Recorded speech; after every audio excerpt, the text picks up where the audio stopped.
Iya, seperti judul kita pada pagi hari ini ya, gencatan senjata Iran Israel rapuh, perang bergemuruh. Karena kalau kita lihat memang meskipun sudah ada statement begitu ya dari Donald Trump, akan ada gencatan senjata antara Israel dan juga Palestina. Tapi siapa sih yang saat ini bisa percaya gitu sama Israel gitu? Kalau saya kok kayaknya tidak gitu ya kan.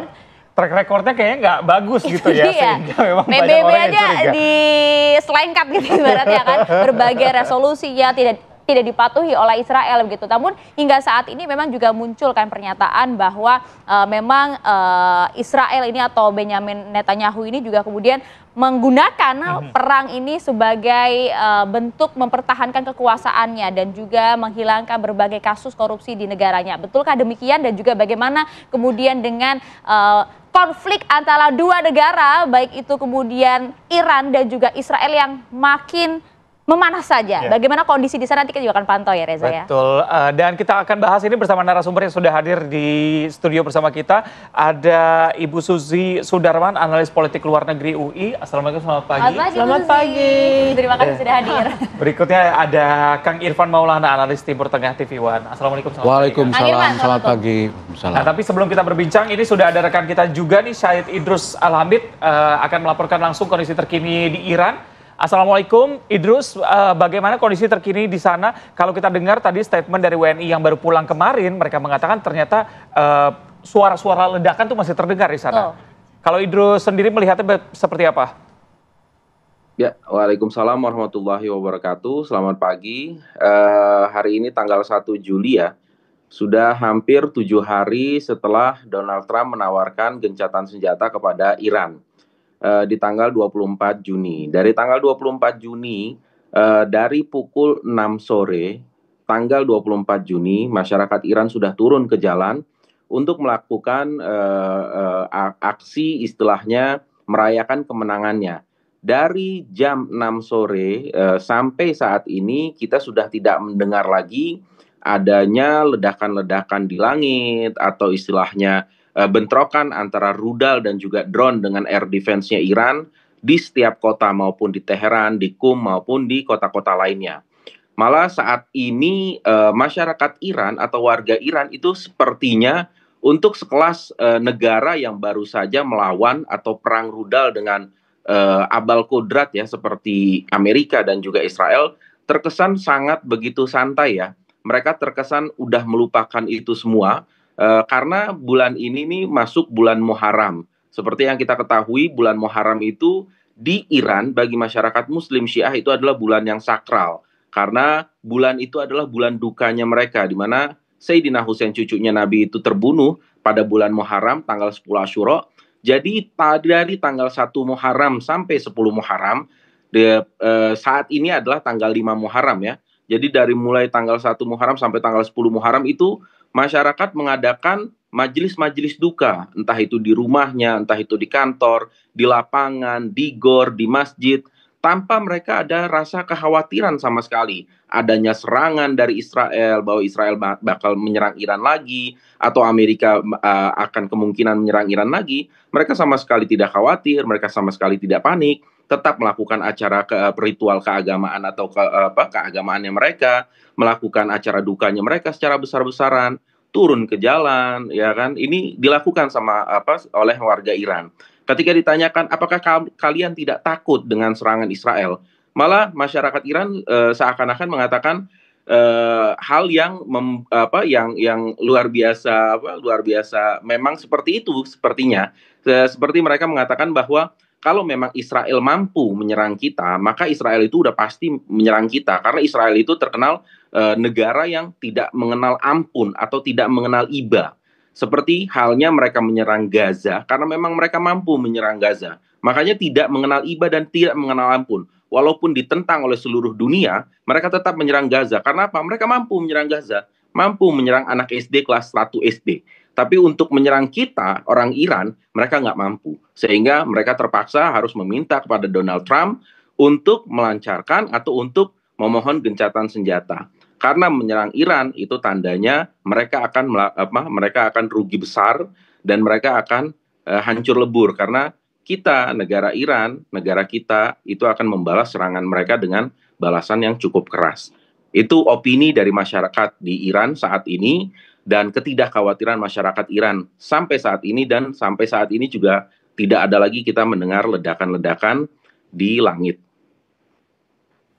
Oke, baik. Terima kasih informasi lengkap Anda, Said Idrus Al-Hamid langsung dari Iran. Terima kasih. Assalamualaikum. Oke, kita sudah melihat ternyata memang tidak ada kekhawatiran dan juga memang cukup berani Iran dan juga rakyatnya untuk kemudian melawan baik itu Israel maupun juga Amerika. Bu Susi, Anda melihat kondisi saat ini, apa sih kemungkinan yang akan terjadi dalam waktu dekat? Mungkin tidak kejahatan-kejahatan ini terjadi? Jadi saya mengutip guru saya, Vali Nasar dari Johns Hopkins, di interview di Al Jazeera. Dia mengatakan, kalau semuanya dengan sembarangan memotong sayap-sayap Iran, artinya membiarkan kapal-kapal terbang untuk membom mereka, tentunya akan terjadi patriotisme di kalangan orang Iran sendiri, karena dia punya sikap yang agak keras ya mengenai bagaimana melindungi negaranya. Jadi kalau saya lihat memang kemungkinan justru sebaliknya yang diharapkan, bahwa mereka akan takluk, tapi sebetulnya mereka justru bersemangat untuk melawan apa yang terjadi dengan dirinya. Oke, saya ke Kang Irfan. Kang Irfan, ini ada omongan juga mengenai apa yang dilakukan Netanyahu ini ada hubungannya dengan kasus korupsi yang terjadi begitu. Bagaimana analisis Anda? Ya gini, saya ingat pernyataan Bill Clinton, mantan Presiden Amerika, yang menyebut bahwa petualangan Netanyahu memprovokasi perang dengan Iran itu adalah sebetulnya untuk jalan keluar dia, strategi dia untuk tetap berkuasa dan menyelamatkan nasib dia dari 2 kasus korupsi yang menunggu dia di pengadilan Israel. Dan sebetulnya ini sekarang terbukti ketika Trump marah dan meminta pengadilan Israel untuk menunda kasus ini dengan ancaman di stopnya bantuan. Gitu. Tapi selain itu juga sebetulnya target Netanyahu dan Israel dari 12 hari perang yang singkat ini juga belum terpenuhi sebetulnya. Target menghancurkan nuklir Iran dan menggulingkan rezim. Sampai sekarang tidak ada bukti bahwa nuklir Iran betul-betul hancur. Yang ada sekarang Iran makin keras, bahkan Iran kemungkinan besar akan keluar dari Fakta Non-Proliferasi Treaty itu dan menolak pengawas IAEA atau Badan Atom PBB untuk mengawasi nuklir Iran. Itu menunjukkan bahwa Iran dalam posisi mengambil sikap keras. Dan juga momentumnya memang, karena ini bersamaan dengan Muharram, tadi disampaikan oleh kontributor kita. Ini momentum buat orang-orang Iran, khususnya kaum Syiah Imamiyah Isna Asyariyah, momentum sakral, momentum duka cita, dan momentum untuk pembalasan dendam. Saya belum tahu apakah di Qum sudah dikibarkan bendera merah atau tidak. Karena kalau sudah dikibarkan bendera merah, yang tulisannya ya Lisaratil Husain, wahai para penuntut balas dendam Husain, itu artinya mereka siap berperang habis-habisan. Ini saya belum tahu nanti apakah bendera itu akan dikibarkan. Jika bendera ya Lisaratil Husain, bendera merah, dikibarkan di Qum, itu tanda-tanda Iran bersiap untuk berperang habis-habisan. Totalitas. Total. Karena ini adalah bulan balas dendam kira-kira buat kaum Syiah. Karena di bulan ini dulu tahun 680 Masehi, Imam Husain, cucu Nabi, putra Ali bin Abi Thalib dibantai di Karbala. Dan itu setiap tahun diperingati sebagai hari duka cita dan hari pembalasan dendam. Itu dia Kang Irfan, karena itu yang juga kemudian dibaca juga oleh sejumlah pihak. Karena nampaknya di bulan ini juga Iran sudah bersiap menyalakan sinyal perang mereka. Ada yang menyatakan juga bahwa Iran sudah siap menyalakan sinyal untuk mengaktifkan nuklir mereka. Kita tahu betul bagaimana kemudian kualitas dari nuklir Iran, Kang Irfan. Soal nuklir Iran sampai saat ini masih perdebatan. Karena bulan Maret lalu Tulsi Gabbard itu kepala intelijen nasional Amerika itu melaporkan di Kongres bahwa nuklir Iran masih jauh dari kemampuan untuk menjadi senjata nuklir. Tapi itu kemudian disalahkan oleh Trump. Tulsi Gabbard kemudian mengkoreksi belakangan gitu. Karena kalau begitu tidak ada alasan buat Amerika dan Israel untuk menggempur fasilitas nuklir Iran. Tapi apapun benar atau tidak itu tetap masih jadi perdebatan. Karena bisa saja rudal-rudal Iran itu dimuati hulu ledak nuklir yang bukan diproduksi Iran. Bisa dari sekutu-sekutu Iran seperti Tiongkok, Rusia maupun Korea Utara. Dan jika eskalasi berkembang, kepentingan Rusia, Tiongkok di Iran diganggu, potensi itu bisa sangat mungkin terjadi. Sangat mungkin terjadi. Sangat mungkin terjadi. Oke, Bu Susi, ini kalau kita lihat bagaimana kekuatan militer Iran yang cukup besar. Kalau tadi kontributor kita sempat menyampaikan bahwa sebenarnya Israel tidak punya kekuatan sebesar itu sehingga menghentikan penyerangan begitu. Analisis Anda seperti apa? Ya dia maunya Amerika ikut, tapi Amerika sendiri kan ragu-ragu ya sekarang ini karena Donald Trump adalah seorang yang punya ambisi untuk mendapatkan hadiah Nobel, itu nomor satu. Lalu dia punya pesan dari MAGA voters bahwa dia nggak boleh terlibat dalam international conflict. Ya, jadi akhirnya termasuk dia janji kampanyenya dia waktu janji itu juga kampanyenya.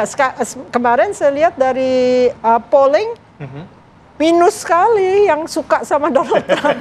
Seluruh TV minus gitu loh ya. Jadi mungkin dia membaca juga bahwa akhirnya rakyat Amerika juga tahu bahwa dia tuh pembohong gitu loh ya. Jadi akhirnya mungkin hanya senator-senator yang takut yang akhirnya menggolkan kenyataan bahwa Donald Trump boleh lagi balik menyerang. Karena nggak perlu War Powers Act diaktualisasikan. Ya gitu itu dia kan, padahal sebenarnya memang dari internal Amerika sendiri, baik itu dari rakyatnya maupun juga beberapa pimpinan juga sebenarnya kan tidak sepakat kan dengan apa yang dilakukan oleh Donald Trump. Membuat citra buruk juga untuk Amerika, semua negara bahkan nampaknya sentimennya negatif begitu. Tapi kan kita takut semua sama Amerika ya. Itu dia. Jadi mesti hati-hati gitu, jangan overstepping karena suatu waktu kita juga bisa dibom gitu loh oleh mereka ya. Oke, melihat apa yang terjadi saat ini, kemungkinan akan melebar ke perang di kawasan Timur Tengah sendiri akan terjadi atau enggak? Sekarang negara-negara Teluk sudah agak jengah ya dengan Israel. Lalu briefing dari State Department menunjukkan bahwa orang mengambil makanan saja dibunuh gitu loh oleh Israel ya. Jadi itu ada briefing, saya lihat briefingnya dari State Department. Tapi apakah itu akan aktual? Karena negara Teluk kan tergantung sekali alutsistanya oleh Amerika dan tergantung pada penempatan pasukan Amerika yang menstabilkan negara yang mayoritas Syiah tapi pimpinannya Sunni gitu lah ya, jadi mereka juga punya kepentingan tertentu. Ya, setiap negara pasti punya kepentingannya dalam hal ini. Belum lagi kalau kita lihat baik itu Iran maupun juga Israel belum ada sikap untuk benar-benar begitu ya mengiyakan dan juga meyakini adanya gencatan senjata. Padahal beberapa negara besar juga sudah mulai ketar-ketirnya. Ekonomi mereka juga sudah mulai berpengaruh begitu Bu Susi ya. Kita akan bahas ya sesaat lagi usai jeda. Tetap bersama kami di Apa Kabar Indonesia Pagi. Sebelum kita lanjutkan berdialog, kita akan hubungi ada rekan kita Yanri Subekti di Amerika Serikat. Ini kita akan lihat bagaimana sebenarnya kondisi di sana. Kalau tadi internal Iran menyatakan mereka juga sudah siap-siap saja begitu ya. Tapi bagaimana kondisi di Amerika? Apakah terjadi pergolakan juga dengan ikut campurnya Trump dan apakah memang obsesi Trump untuk mendapatkan hadiah Nobel ini juga akan terpenuhi begitu? Silakan Yanri. Reza dan Maria, saat ini Kongres pun serta warga masyarakat Amerika Serikat terbelah atas apa yang diambil oleh Presiden Amerika Serikat Trump dalam konflik antara Iran dan Israel. Seperti diketahui tepat 1 minggu yang lalu, Trump mengumumkan melalui Truth Social bahwa kedua belah pihak sudah mengadakan gencatan senjata. Dan dipastikan 2 kali 24 jam setelah pernyataan nanti akan bisa dilakukan gencatan senjata secara total penuh. Namun perkembangan terakhir beberapa hari ini seperti Iran, kondisi Iran, kemudian juga pengaruh dari tokoh-tokoh Iran yang menyatakan bahwa Amerika dan Israel adalah musuh yang harus dilawan atau diperangi. Kemudian juga kondisi di Amerika sendiri, di mana saat ini seperti yang saya sampaikan tadi terbelah menjadi 2, di mana kelompok yang mendukung seperti di anggota Kongres misalkan adalah sebagian besar dari Republik, di mana saat ini baik itu di DPR maupun di Senat mendominasi komposisinya dibanding Demokrat, dan juga di mana mereka yang mengecam ataupun yang tidak sependapat dengan apa yang diambil Trump seperti yang dilakukannya pada saat tanggal 22 Juni yang lalu dengan mengebom 3 fasilitas nuklir Iran, sehingga dari Demokrat pun pada Jumat pekan lalu ini membawa draft rancangan undang-undang, yaitu dinamakan rancangan undang-undang 59, yang menginginkan Trump dibatasi kewenangannya, terlebih dalam mengerahkan militer dalam konflik Iran maupun Israel. Namun upaya pengajuan rancangan undang-undang ini gagal alias ditolak dengan komposisi 53 menentang, tidak menyetujui, dan sisanya mendukung, sehingga kemungkinan dari kondisi ini kemungkinan besar Trump akan kembali menyerang Iran apabila menurut Trump diperlukan. Hingga saat ini memang masih ada pro kontra sendiri di internal Amerika ya Yandri ya. Terima kasih atas laporan lengkap Anda Yandri Subekti langsung dari Amerika Serikat. Bu Susi, tadi seperti kita simak bersama apa yang disampaikan oleh kontributor kami di Amerika gitu ya. Memang ada pula yang mendukung, tapi banyak juga dari mereka yang memang sudah jengah, sudah geram juga dengan apa yang dilakukan oleh Donald Trump. Karena rakyat Amerika sendiri yang juga merasakan dampaknya, harga sudah mulai mahal, ekonomi mereka juga kemudian sulit saat ini Bu Susi. Lalu pertanyaannya? Dan bagaimana sih sebenarnya kalau melihat ini dorongan dari internal masyarakat Amerika sendiri terhadap Donald Trump ini akan ngefek nggak? Apa? Power tetap penting. Kalau misalnya Anda nggak punya kursi, kurang kursinya, rakyat nggak bisa apa-apa. Kan tergantung representatif mereka. Dan Demokrat kehilangan desain ya. Seperti Donald Trump, tiba-tiba dia bisa memarket budgetnya big and beautiful, padahal sebetulnya itu memiskinkan rakyat Amerika. Demokrat nggak ada jawabannya. Karena mereka bingung antara establishment dengan kelompok progresif yang melawan mereka, seperti calon wali kota di New York itu kan bagian progresif. Mereka nggak mau endorse. Karena apa? Kalau di endorse calon wali kota ini, berarti Demokrat akan digambarkan sebagai sosialis, Marxis dan segala macam. Jadi mereka tahan diri. Nah itu kan menimbulkan perpecahan ya. Antara kelompok Bernie Sanders dengan kelompok establishment Demokrat. Baik, saya ke Kang Irfan. Sesuai dengan tema kita, ini berbicara mengenai gencatan senjata yang disebut rapuh begitu. Faktor utamanya apa, Kang? Pertama gini, karena sebetulnya target Israel untuk menghancurkan situs nuklir Iran tidak benar-benar terbukti berhasil. Kedua juga targetnya untuk melakukan penggantian rezim juga tidak berhasil.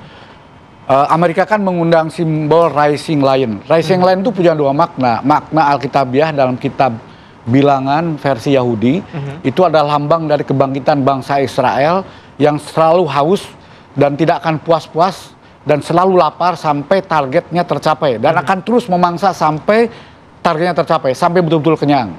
Rising Lion juga lambang dari bendera Iran kuno, bendera Iran sebelum revolusi tahun 79. Bendera Iran zaman rezim Shah Iran Muhammad Reza Pahlavi, yang mana ketika itu adalah Iran adalah sekutu dekat Israel berhadapan dengan negara-negara Arab. Jadi dari simbol itu menunjukkan bahwa Israel punya target untuk menggulingkan rezim ini digantikan dengan rezim yang bersahabat dengan Israel. Dan sudah dikenalkan Reza Pahlavi, putranya Muhammad Reza Pahlavi, sudah keluar-keluar menyuruh rakyat Iran untuk menggulingkan rezim dan dia akan memimpin Iran.